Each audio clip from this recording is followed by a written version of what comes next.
She was last seen wearing a crimson cloak and a ruby brooch, the scent of French perfume, trailing her through the velvet corridors of the Belmont Hotel.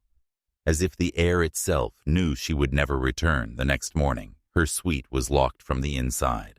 No sign of forced entry, no messages, no cries for help, only a mirror cracked in two, and the faint outline of a woman's hand on the frosted windowpane. Her name was Isabella Fairmont, and her presence in Newport's high society had always caused tension. She was not born into the aristocracy, she married into it. She brought with her not just beauty and charm, but something far more dangerous, intelligence and ambition. She knew the right people, and more importantly, she knew their secrets. By the end of November 1889, whispers about Isabella were no longer confined to drawing rooms. They spilled onto the streets, into the churches, and even into the gentlemen's clubs, where her name was spoken in hushed tones, among men with too much to lose.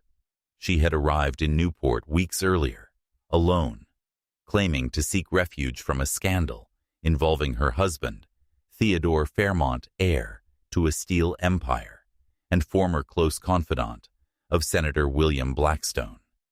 But her real purpose was far more threatening. She had in her possession documents that could unravel the fortunes of the richest families in America. She had written letters to lawyers, sent encrypted messages to journalists, and photographed architectural blueprints drawn by a mysterious architect named Jonathan Pembroke, blueprints that revealed hidden compartments in the mansions of the elite. It was in those rooms, she claimed, the evidence was buried.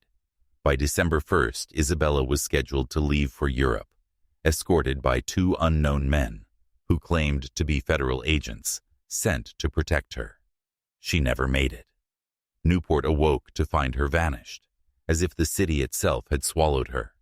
What followed? It was not merely an investigation. It was a descent into a world where money erased memory and power rewrote truth. In the shadows of opulence, Isabella Fairmont had dared to confront the monstrous machinery behind America's Gilded Age wealth, and that act would cost her everything. The story they tried to bury beneath stone and silk is about to be exhumed. Are you ready to see what they left behind? Before she disappeared, Isabella Fairmont placed her trust in a man whose name rarely appears in history books. Yet, without him, the truth would have stayed buried forever. His name was Jonathan Pembroke, an architect whose real skill was not designing mansions, but hiding secrets within them. Pembroke was hired by several of Newport's wealthiest families during the height of the Gilded Age. His blueprints were lauded for their elegance, but few realized what he was really building behind the gilded staircases and imported marble facades he constructed, secret compartments, tunnels, and vaults invisible to the untrained eye. At first, he believed he was protecting family heirlooms or shielding valuables from thieves. But as the years passed, he began to ask questions. Why were these hidden spaces large enough to hold people, not just possessions? Why were there always instructions to make the walls soundproof and the locks operable only from the outside? Then came Isabella. She approached him in the spring of 1889, her eyes sharp, her questions sharper. She had obtained one of his blueprints from a disgruntled servant and demanded to know what secrets lay beneath the Pinkerton mansion, the Blackstone estate, the Sterling villa. Pembroke resisted at first, but Isabella knew how to peel back a man's silence. She showed him ledgers stolen from her husband's safe, names, dates, payments, all pointing to a network of bribery, fraud, and even human trafficking. She needed a witness, someone who had built the skeleton of the conspiracy, and he fit the role perfectly. Together they planned a quiet war against the aristocracy. Pembroke would create replicas of the hidden blueprints, and Isabella would gather supporting documents from her sources inside the mansion's housekeepers, governesses, bookkeepers, all of them paid in gold and sworn to secrecy. But secrets wrought in the dark, and someone was watching. By November of Batishvi that year, Pembroke had become visibly nervous, telling Isabella in hushed tones that two men had begun following him, their clothes too perfect, their manner too polite, the kind of men who said nothing but saw everything. She urged him to flee with her to Europe, but he hesitated. His pride tethered him to his work. On November 30th, he was found dead in a Boston boarding house, the cause labeled heart failure, and just one day later, Isabella vanished. The whispers began before the body was found, before the scandal erupted, before the name Isabella Fairmont became synonymous with vanishing into nothing. At the Hotel Belmont, a place gilded with deception, masquerading as opulence. The staff remembered every detail of her final days, but few dared to speak. Margaret Winthrop, a long-serving housekeeper with hands worn from scrubbing blood that never washed away, claimed she saw Isabella leave her suite on the night of December 1st, dressed in black with a ruby brooch, glinting like a drop of coagulated sin, pinned at her throat. She walked between two well-dressed men she had never seen before. Margaret knew the Newport elite by scent, alone knew their colognes, their footsteps, their silences. These men did not belong. She watched from the stairwell shadows as they guided Isabella toward the waiting carriage. Its horses too still, its driver too still. The kind of stillness that means something is about to happen. Something that stains generations. That same night, a photographer named Marcus Steinberg, returning from an engagement near the harbor, claimed he passed that very carriage, paused near the Piton estate. The woman inside locked eyes with him. For a flicker of a moment, her face pale against the velvet of her cloak. She mouthed something he could not hear. Then the carriage door closed. Steinberg told no one. Not at first, not until news of her disappearance flooded every drawing room and parlor with gasping mouths and trembling hands. But those who did speak, those who tried to step forward one by one, began to falter. A footman named Elias, who worked at the Piton estate, vanished. A week later, last seen, boarding a train to New York, though his name never appeared on any passenger list. Margaret Winthrop herself later retracted her statement to police, saying she must have been mistaken. The mind plays tricks, she said in a voice that lost all certainty. Even Steinberg, who had developed the final photograph of Isabella in her hotel room, began to question his own memory, saying the eyes in that image no longer matched the woman he remembered. Fear had hollowed them all out, left them shells breathing on command, nodding when told, lying to survive, and still Isabella's room remained untouched, the scent of French perfume, refusing to fade, refusing to die. Jonathan Pembroke was not the kind of man a Fairmont was meant to love, not the kind of man the Pitons, the Blackstones, the entire gilded aristocracy would ever tolerate. An architect by trade, a son of Massachusetts working class, he built their mansions, he designed their secrets. He carved compartments into walls, not for beauty, but for silence. He met Isabella in the summer of 1887, when she commissioned him to renovate a guest wing at her family's summer residence. And what began with discussions of wall paneling and stair angles soon became something else entirely.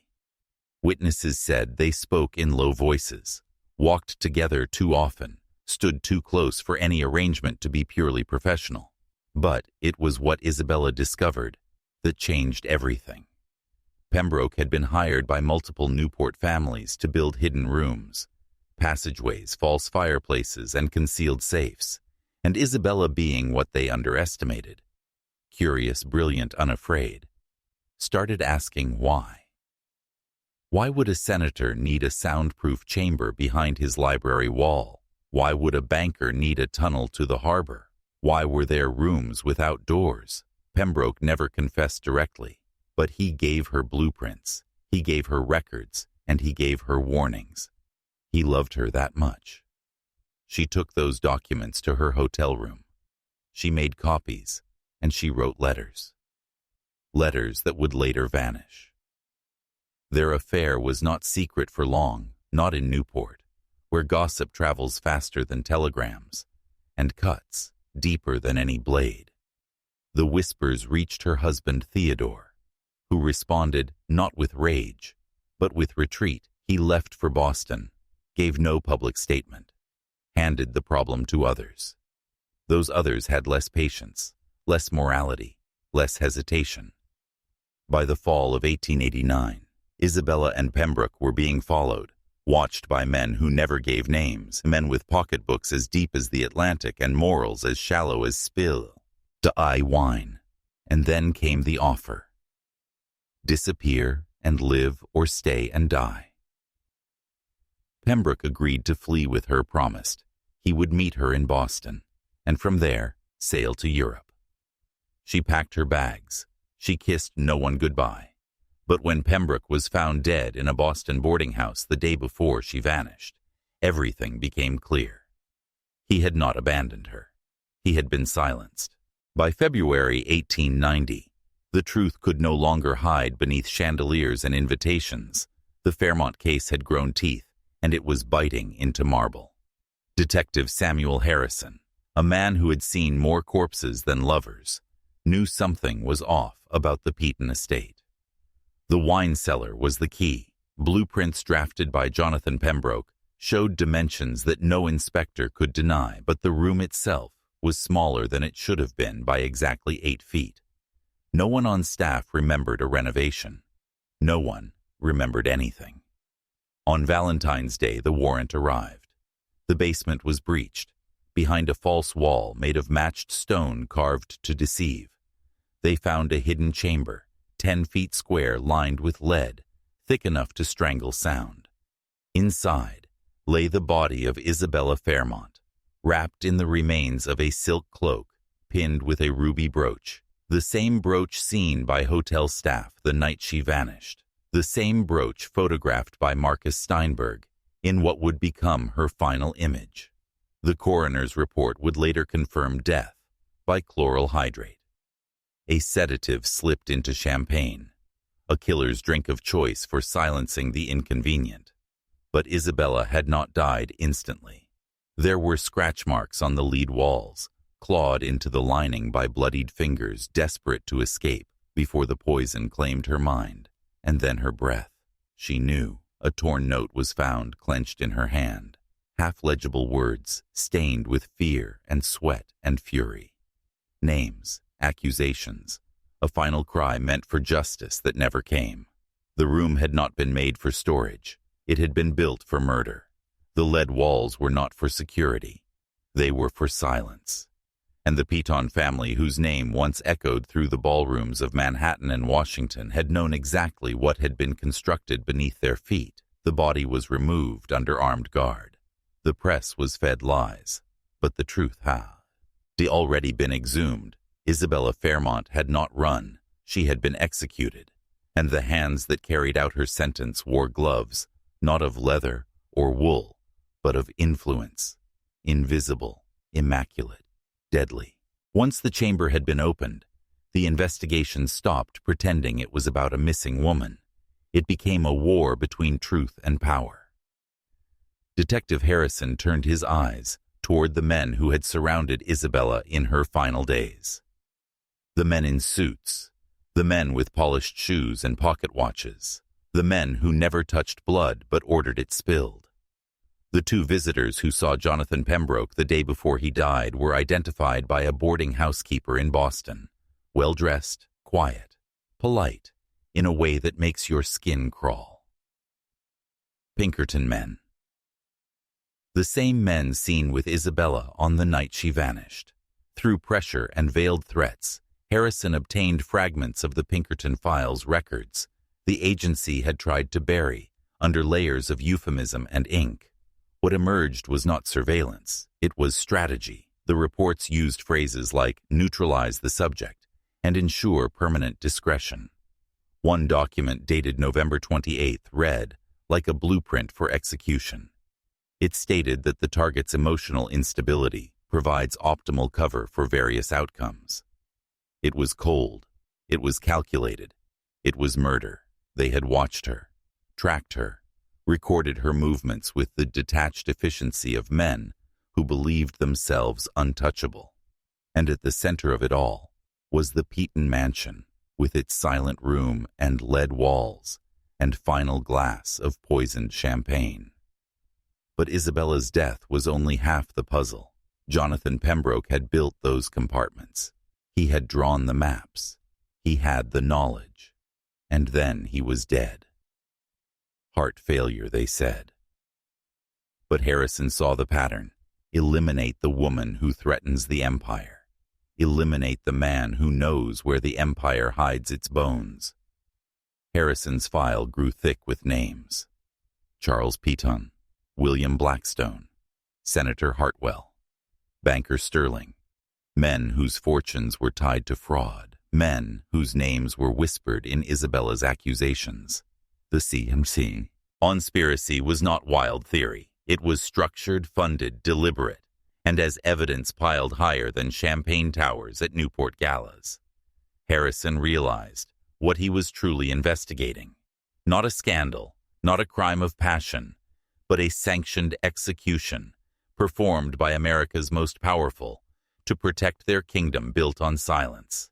And Isabella Fairmont had stood too close to the gate. The arrests came like thunder, shaking Newport's gilded walls. Charles Pinkerton, William Blackstone, 3 others with names steeped in privilege and power. Charges of conspiracy to commit murder. 2 Pinkerton agents charged with murder and concealment. The city held its breath. But the justice system was not blind. It was bought and sold, manipulated by the hands that fed it. Witnesses who had spoken boldly turned quiet. Margaret Winthrop recanted her testimony, claimed mistakes in her memory, as if fear was a currency more valuable than truth. Evidence vanished. Documents disappeared from police custody. A fire consumed the Pinkerton Boston offices. Suspicious flames licking away the last traces of guilt. Investigations slowed. Bureaucracy strangled progress. Jurisdictional disputes became weapons. Key detectives reassigned. Court battles drained time and will. Power flexed its muscle. Money coated the wheels of law. The wealthy family's reach extended into every office, every corridor where justice might have walked. The man most expected to fight for the truth. The widowed husband, Theodore Fairmont, turned away. In public he mourned. In private he made deals, government contracts, financial security, social rehabilitation. He agreed to silence, to endorse the suicide narrative. Isabella's death explained away as despair and exile. The criminal cases crumbled like old stone. Charles Pinkerton acquitted for lack of evidence. Blackstone's charges dismissed on procedure. The Pinkerton agents vanished, relocated, paid for their silence. Isabella's funeral was a ghostly affair. No society columns, no obituaries, just a quiet burial in Newport's Island Cemetery. But the silence was a thin veil. Behind it lay the tremors of a kingdom unbalanced, corruption exposed in shadows, the poison released to the surface in time. The story was no longer about one woman. It was a mirror reflecting the rot at the core of Gilded Age, America. The echo of Isabella's death haunted Newport's elite long after the courts fell silent. Charles Pemberton, the man whose mansion hid her final prison, crumbled under the weight of his own mind. Paranoia gripped him, haunted by visions of Isabella's ghost, pacing the dark halls. He fled to New York, but found no peace. His empire, built on crooked contracts and whispered deals, began to unravel. Federal investigators acting apart from the murder case uncovered layers of fraud. Bid rigging and price manipulation spread through peon steel like a cancer. By 1895, bankruptcy loomed. The hidden documents Isabella had sought to expose surfaced during asset seizures. Every accusation confirmed in cold ink and faded paper. Charles Pinkerton met a quiet end in 1897. Found dead in his New York mansion, officially heart failure. Whispers of suicide followed him to the grave. Senator William Blackstone's fate was no less grim. A federal raid uncovered bribes, hidden behind his library's fireplace. Votes for sale on railroad legislation. Expelled from the Senate in disgrace. Died penniless in 1899. His family fortune devoured by legal battles. Railroad magnate Thomas Hartwell could not outrun his sins. The Interstate Commerce Commission uncovered price-fixing schemes. His 1896 suicide made headlines nationwide. Banking heir Robert Sterling was crushed by the panic of 1893. Illegal lending practices left his institution vulnerable. Fortune lost and reputation ruined. The Pinkerton Detective Agency, the dark hand behind Isabella's murder, faced relentless federal scrutiny. Labor unrest and congressional investigations exposed a web of corruption and violence. By 1900, their major clients fled. Criminal charges mounted. Their empire of secrets crumbled. Detective Samuel Harrison, who never forgot the case that defined him, retired in 1905. He spent his final years compiling his findings. After his death in 1918, his private files revealed connections to other mysterious deaths in Newport, a systematic campaign of violence, power wielded as a weapon against those who dared speak. His final report in 1917 was a grim testament. Isabella Fairmont's murder was not isolated. It was a calculated act by America's wealthiest families to silence threats, a message that money and influence could place individuals beyond the reach of law, a corrupt legacy that echoes still today. The Pinkerton estate stood empty after Charles Pinkerton's death, its walls whispering secrets that no living soul dared uncover. Local residents reported strange phenomena. Lights flickered in windows of the abandoned mansion on cold winter nights. The faint sound of music and laughter drifted through the air, and the unmistakable scent of French perfume lingered in rooms sealed for decades. In 1920, a Catholic charity purchased the estate and transformed it into an orphanage, but the mansion's dark history clung to it like a shadow. Children spoke of a woman in elegant dress wandering the halls at night. Staff reported eerie scratching sounds coming from the basement walls. Whispers told of restless spirits trapped beneath layers of stone and silence. The orphanage shuttered in 1935, following a series of unexplained accidents. The church declared the building unsafe for the children's souls. In 1938, demolition crews tore down the mansion. During the destruction, workers uncovered additional hidden chambers, spaces concealed even from the police investigations decades earlier. Among the discoveries were personal belongings belonging to other missing persons. Hints that Isabella was not the sole victim of Newport's elite conspiracy. The ruby brooch that had adorned Isabella's cloak became a cursed relic. After years in evidence custody, it was returned to Theodore Fairmont. He donated it to a Boston museum.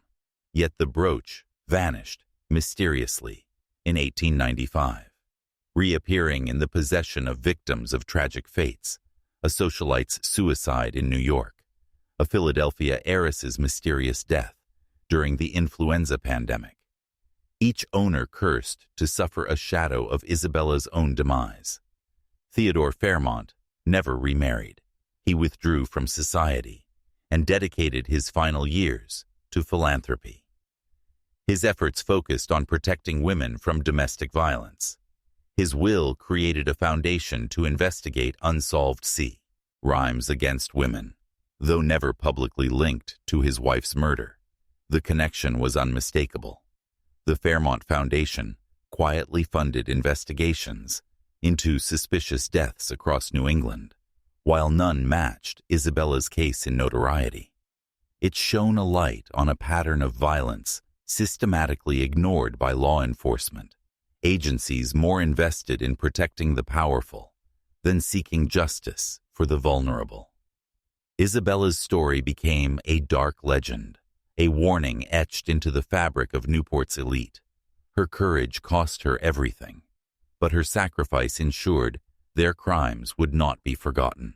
Despite the unraveling conspiracy and the discovery of Isabella's remains, one mystery haunted investigators above all else: the documents she had promised to expose, financial records, letters, and blueprints that could topple empires. They were never found during searches of her hotel room or any of her known haunts. Detective Harrison believed Isabella had hidden the evidence somewhere in Newport, a desperate measure taken to protect the truth before her final meeting with the Pinkerton agents. He spent years scouring mansions, cellars, and forgotten corners of the city. But his search ended without success. The trail of hidden documents vanished as thoroughly as Isabella herself. Decades passed with the mystery unresolved. Then, in 1954, a renovation at the Belmont Hotel uncovered a sealed envelope hidden behind a loose brick in the basement storage area. The envelope bore Isabella's initials and a date from the final days before her disappearance. Inside were detailed records that confirmed every dark allegation she had made, financial ledgers showing illicit transactions between Newport's most powerful families, correspondence exposing bribery and collusion with corrupt officials, architectural plans marking secret compartments in mansions beyond the Pinkerton estate, proof of a sprawling conspiracy stretching across New England's corridors of power. The discovery shocked historians and true crime enthusiasts alike, yet the original conspirators had long since passed away. The statute of limitations on their crimes had expired. No justice could be served in the court of law. The Belmont Hotel donated the documents to the Newport Historical Society. They became part of a permanent exhibition dedicated to the darker side of Gilded Age society. Visitors reported chills and strange sensations when standing before Isabella's photographs and letters, as if her spirit lingered to ensure her saint, Ori, would finally be heard. Room 237, where Isabella spent her last nights, was quietly converted for other uses. But the strange phenomena continued. The scent of French perfume, distant weeping, and the feeling of unseen eyes watching. Management eventually removed the room number and sealed it off as storage. Yet the mansion's secrets refused to be buried. Dr. Margaret Steinberg, historian and author, dedicated 20 years to researching the case. Her best-selling book rekindled interest in Isabella's murder and its implications. She concluded Isabella died because she dared to expose the brutal truth, that America's elite wielded murder as a business tool to protect their fortune. The fallout from Isabella Fairmont's murder rippled far beyond Newport's gilded mansions. The families who had orchestrated her death believed their secrets were safe, buried with her. But the darkness they tried to conceal became the seed of their own destruction. Charles Pinkerton, owner of the mansion where Isabella died, was consumed by guilt and paranoia. Friends whispered of his descent into madness, haunted by visions of the woman he helped kill. He fled permanently to New York, but found no sanctuary there either. Pinkerton Steel Company, built on fraudulent contracts exposed by Isabella's evidence, began to crumble. Federal investigators uncovered systematic bid rigging and price manipulation. By 1895, the company faced bankruptcy and criminal charges that shattered Pinkerton's empire. Senator William Blackstone's political career imploded when bribery evidence surfaced during an unrelated investigation. Documents hidden behind his library fireplace detailed the sale of Senate votes to railroad interests. He was expelled from the Senate, disgraced, and died impoverished, with his family fortune devoured by legal fees. Other families suffered similar fates. Railroad magnate Thomas Hartwell, was ruined by price-fixing scandals. His suicide made front-page news across the nation in 1896. Banking heir Robert Sterling lost everything in the panic of 1893, caused in part by his illegal lending practices. Even the Pinkerton detective agency that had carried out the murder faced relentless federal scrutiny. Congressional investigations exposed patterns of corruption, illegal surveillance, and violence. By 1900, the agency had lost most major clients and faced multiple criminal charges. Detective Samuel Harrison, who led the original investigation, never forgot the case that defined his career. After retiring in 1905, he devoted his remaining years to compiling exhaustive files on the conspiracy. His papers revealed other suspicious deaths linked to Newport's elite during the 1880s and 1890s.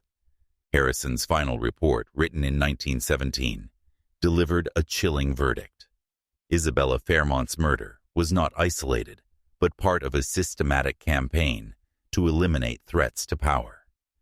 The failure to prosecute sent a clear message that wealth and influence could place people above the law, a precedent that continues to corrupt justice to this day. Isabella's story became a whispered warning in Newport society. Parents cautioned daughters about social climbing and forbidden affairs. But the deeper truth was that America's gilded elite were capable of murder when their fortunes were at stake. The Piton mansion stood empty for over 2 decades after Charles Piton's death. Local residents whispered of strange phenomena that defied rational explanation. Lights flickered in windows of the supposedly abandoned house. Music and laughter echoed through the grounds on cold winter nights. The scent of French perfume hung in sealed rooms like a ghostly signature. In 1920, the mansion was sold to a Catholic charity and converted into an orphanage. Children who lived there reported sightings of an elegantly dressed woman roaming hallways at night. Staff spoke of mysterious, scratching sounds coming from the basement walls. A pervasive feeling of unseen eyes watching haunted the corridors. The orphanage closed in 1935 following a series of unexplained accidents. Church officials declared the building spiritually unsafe for the children's welfare. The mansion was demolished in 1938, but construction workers uncovered secret chambers. These hidden rooms had eluded the original police investigation. Among the discoveries were personal belongings of other missing persons from the 1880s and 1890s, suggesting Isabella was not the only victim silenced by Newport's powerful families. The ruby brooch, pinned to Isabella's silk cloak, became a legend of its own. After years as evidence, it was returned to Theodore Fairmont, who donated it to a Boston museum. The brooch vanished mysteriously in 1895, under suspicious circumstances. It resurfaced sporadically, always accompanied by tragedy. In 1902, it was found among possessions of a New York socialite who died by apparent suicide. In 1918, it was discovered in a Philadelphia woman's jewelry box, who perished mysteriously during the influenza pandemic. The brooch's curse seemed unbroken. The last Fairmont, Theodore, never remarried and lived quietly until his death in 1923. He devoted his final years to philanthropy, focused on protecting women from domestic violence. His will created a foundation funding investigations into unsolved crimes against women, though the connection to his first wife's murder was never publicly acknowledged. The Fairmont Foundation quietly operated in the shadows of New England's elite society. Its mission was to investigate suspicious deaths and crimes involving wealthy families. Though it never solved cases as dramatic as Isabella's murder, the foundation brought attention to a pattern of violence and corruption ignored by law enforcement. The elites who controlled Newport's power structures protected their secrets with ruthless efficiency. Local police and politicians often turned a blind eye to crimes threatening their interests. Isabella's case exposed a rare fracture in this system. But justice remained elusive. The Foundation's work illuminated how deeply ingrained corruption distorted the justice system. One of the greatest mysteries was what happened to the documents Isabella had hidden. Despite exhaustive searches of her hotel room, personal belongings, and the places she visited in her final days, the evidence she claimed to possess was never found at the time. Detective Harrison believed Isabella had hidden the files somewhere in Newport before her capture. He theorized she understood the danger and tried to preserve her allegations. Harrison spent years searching for the missing cash, but died without success. In 1954, renovations at the Belmont Hotel uncovered a sealed envelope behind a loose brick. The envelope bore Isabella's initials and the date, November 30th, 1889. Inside were detailed financial records, correspondence between Newport families and corrupt officials. Architectural plans revealed hidden compartments in over a dozen mansions. The discovery confirmed Isabella's allegations in full and revealed a conspiracy far beyond Newport. Politicians, judges, and business leaders throughout New England were implicated. But by then, the original conspirators were dead and the statute of limitations had expired. The evidence was donated to the Newport Historical Society to become part of a permanent exhibition. Visitors to the exhibition report an eerie chill when viewing Isabella's final photographs and letters. Some say her spirit lingers to ensure her story is told in full. The room where she spent her last nights was converted. But strange phenomena continued. Whispers of French perfume, a woman's weeping, and the sense of being watched haunted the space. The ruby brooch that Isabella had worn to her death became an object steeped in dark legend. After years held as evidence, it was returned to Theodore Fairmont, who donated it to a Boston museum. The brooch mysteriously disappeared in 1895, under suspicious circumstances suggesting theft. It resurfaced over the following decades, always linked to tragedy and misfortune. In 1902, the brooch was found among the possessions of a New York socialite who died in apparent suicide. In 1918, it was discovered in the jewelry box of a Philadelphia heiress who died mysteriously during the influenza pandemic. Each time the brooch reappeared, its owner suffered a fate echoing Isabella's tragic end. The brooch became a symbol of the curse believed to haunt those who possessed it. The story of the brooch added a supernatural layer to the already chilling saga. Some whispered that Isabella's spirit had cursed the jewel to ensure the truth could never be buried. Others believed it carried the weight of the crimes committed by Newport's elite. The brooch was a haunting reminder of the price paid for challenging powerful interests. The mystery deepened when Theodore Fairmont never remarried after Isabella's death. He lived quietly in Boston, dedicating his final years to philanthropy, focused on protecting women from violence. His will created a foundation for investigating unsolved crimes against women, though he never publicly connected it to Isabella's murder. His silence spoke volumes about the unresolved pain and the ongoing threat that shadowed his family. The Fairmont Foundation worked quietly but persistently. It funded investigations into suspicious deaths involving the wealthy. While it did not bring dramatic closures, it helped expose systemic abuses and injustices. Isabella's death was a spark that ignited a broader movement toward awareness of elite corruption. The ruby brooch remains a potent symbol of the darkness lurking beneath America's Gilded Age. It reminds us that beneath wealth and power lies a web of secrets and violence. The story of Isabella Fairmont and the brooch endures as a warning that some legacies are stained with blood and some secrets come with a deadly price. After Theodore Fairmont's death, the Fairmont Foundation quietly began its work shielding the vulnerable while battling powerful adversaries. The Foundation's mission was clear: investigate unsolved crimes against women, especially those entangled with the elite. Though its efforts never brought sensational verdicts, it became a thorn in the side of Newport's ruling class. Its investigators uncovered whispers of corruption and covered up violence that echoed Isabella's case. The foundation faced relentless opposition from families desperate to protect their names and fortunes.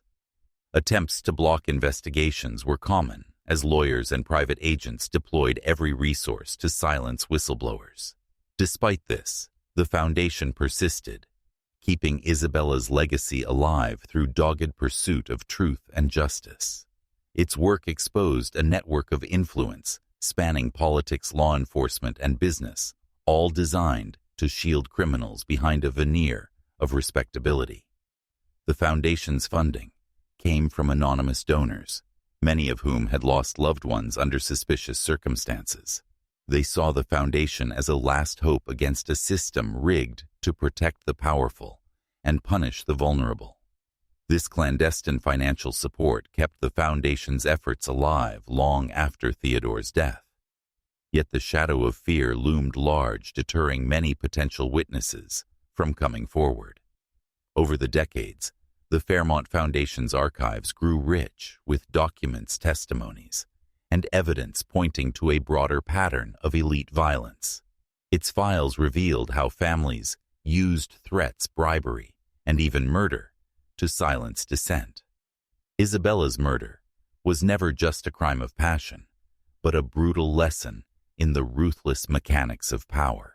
The Foundation's work challenged the myth of the American dream by revealing the dark price paid by those who dared confront entrenched privilege, though public away. Renaissance of the Foundation remained limited. Its impact rippled quietly through courtrooms and police departments. Cases once ignored suddenly gained attention as the Foundation's research provided crucial leads and new perspectives.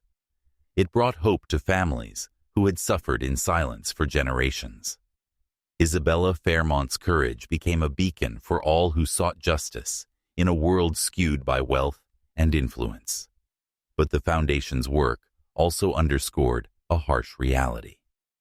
Powerful interests were willing to go to great lengths to maintain control, including destroying evidence, intimidating witnesses, and manipulating the law.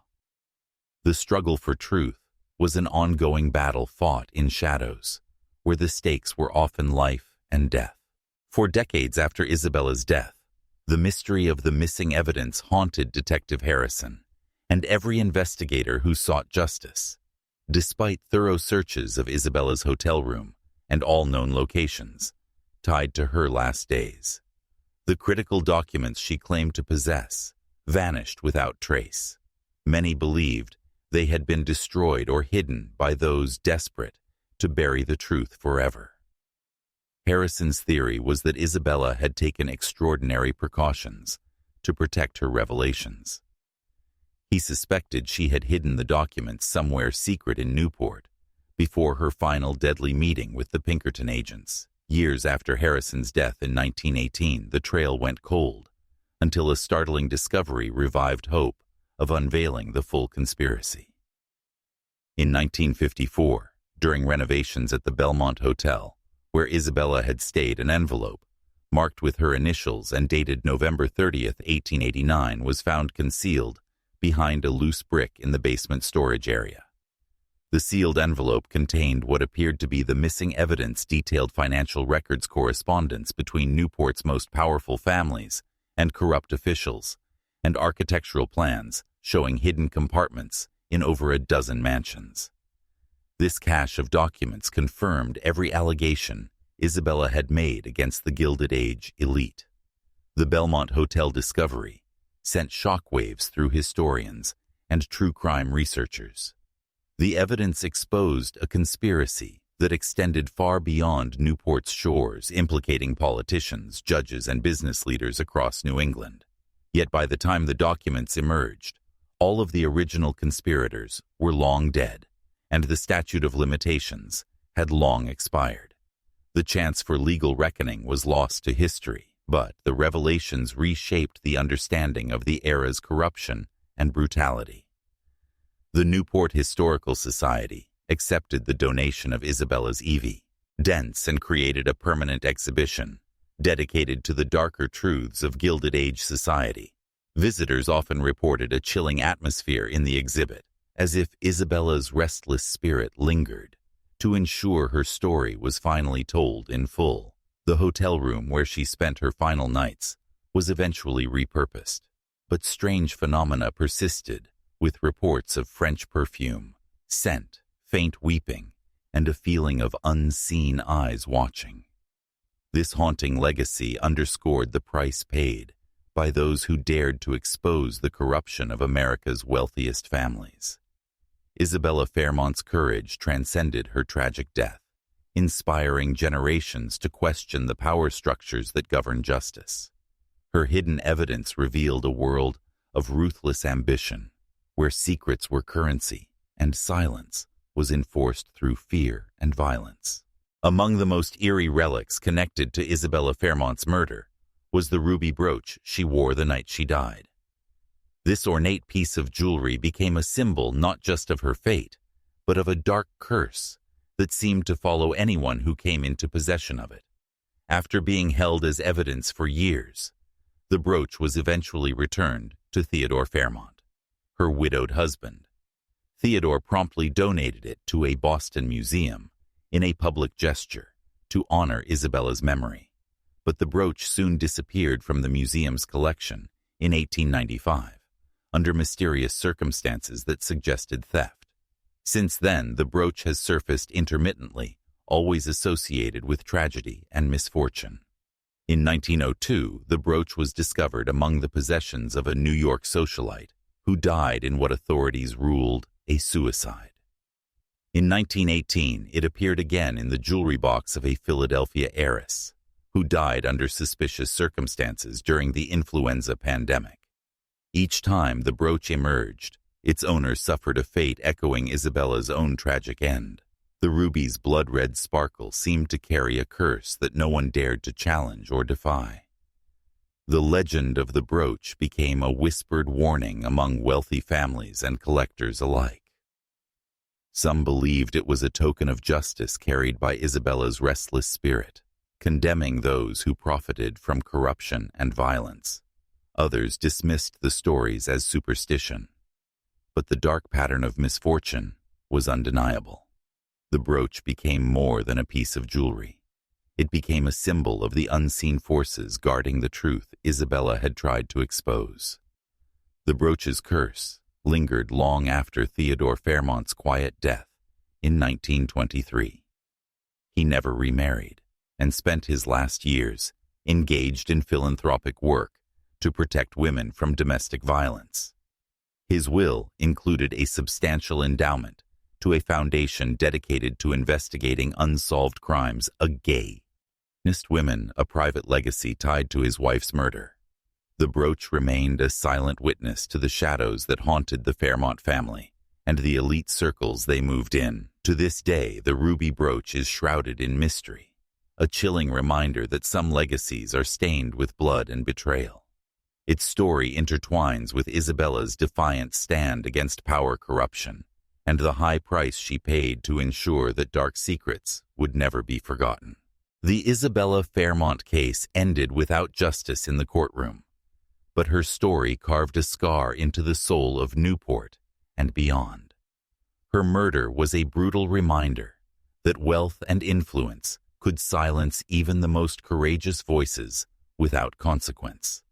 The families who orchestrated her death believed they had buried their secrets along with her body, but in truth, they had unleashed a legacy of shadows that would haunt them for decades to come. The Fairmont Foundation, created by Theodore, became a quiet force, pushing against the tide of corruption and violence toward women. Though it never solved crimes as shocking as Isabella's murder, it shone a light on patterns of injustice, ignored by those sworn to protect. The truth that Isabella fought for seeped into history, inspiring generations of researchers, historians, and activists to challenge the power structures that thrive on silence and fear. Isabella's hidden documents discovered decades later proved that her warnings were not delusions, but clear evidence of a sprawling conspiracy. Newport's mansions were monuments not just to wealth, but to greed and violence, hiding dark compartments where secrets and bodies alike could disappear. The revelation did not undo the crimes, but it shattered the illusion that America's Gilded Age elite were untouchable or above the law. The haunting presence of Isabella's spirit seemed to linger in Newport, from the whispered legends of the Pinkerton mansion to the eerie phenomena at the Belmont Hotel. Her courage and tragedy became a symbol of resistance, a warning that some truths carry a deadly price, but must be told anyway.